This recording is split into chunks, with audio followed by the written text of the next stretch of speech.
Good morning and welcome to the channel on this, the 26th day of May 2026, which is a Tuesday. Looking through all my news sources from yesterday until today, I thought I would just ask the question of what is new, because it seems to me that in most of the areas there is a lot of stalemate. So I will start off with the Iran-US-Israel conflict.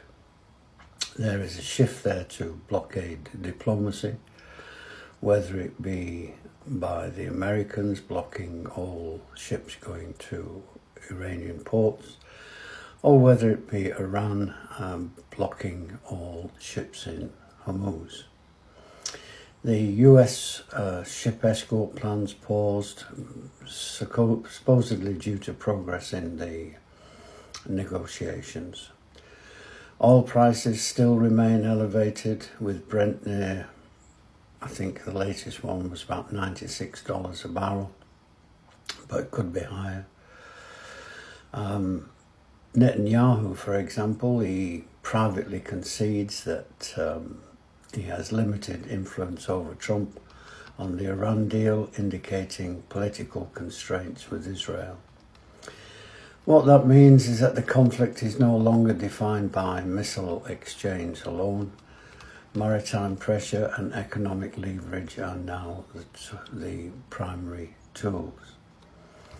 In the energy markets and global inflation, what has changed? Well, obviously higher energy costs are delaying expected federal rate cuts, and also cuts in the UK and Europe. Global energy security concerns intensify. What it means overall is that energy is once again a geopolitical weapon, and inflation is proving more persistent than expected. Middle East, Gaza, West Asia, what's new there? Well, BRICS foreign ministers, that's Brazil and so on, highlight Gaza's humanitarian crisis, one that concerns me most at the moment. They're calling for a sustained ceasefire and safe maritime flows.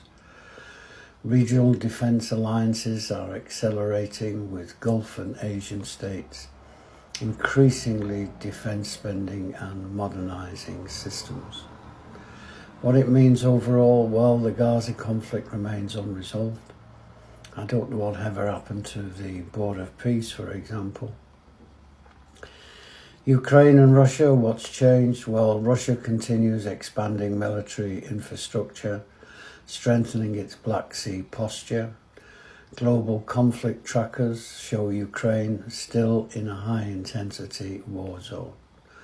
Overall, what does it mean? Well, Russia is consolidating long-term strategic positions rather than preparing for withdrawal. Sudan, what has changed? Well, it remains one of the most critical proxy flashpoints, with worsening humanitarian collapse and millions displaced.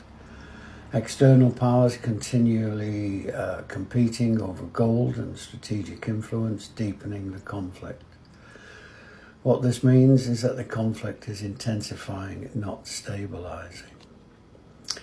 In the Sahel, West Africa, and migrant pressures, what's new? Well, jihadist activity continues to rise, worsening the security crisis.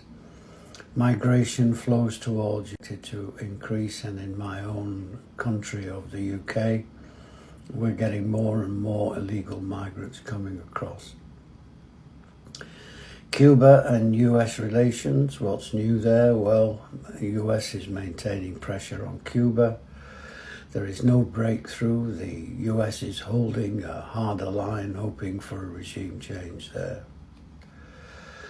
Global geopolitical trends, what's changed? Well, not a lot. Defence alliances shifting to regional blocs, nationalism rising, trade realignment continues, You will have noticed over the last few days, for example, that lots and lots of leaders have been going over to China to talk with President Xi. What this means, well, the world is fragmenting into competing economic and security blocks. So, a summary of it all, the biggest changes since the last time I gave you any updates. The Iran conflict has shifted decisively to maritime and economic pressure. Energy-driven inflation is rising again, delaying global rate cuts. Defence alliances are reorganising regionally, especially in the Gulf and Asia. Sudan, Sahel and other African crises are worsening with no stabilising force. And global trade is realigning faster with the US, China and the EU diverging. So on all of the various things I've been reporting on over the last weeks, I'm waiting for something dramatic or drastic to change. And when it does, I'll report back to you. Thank you for watching. Thank you for listening.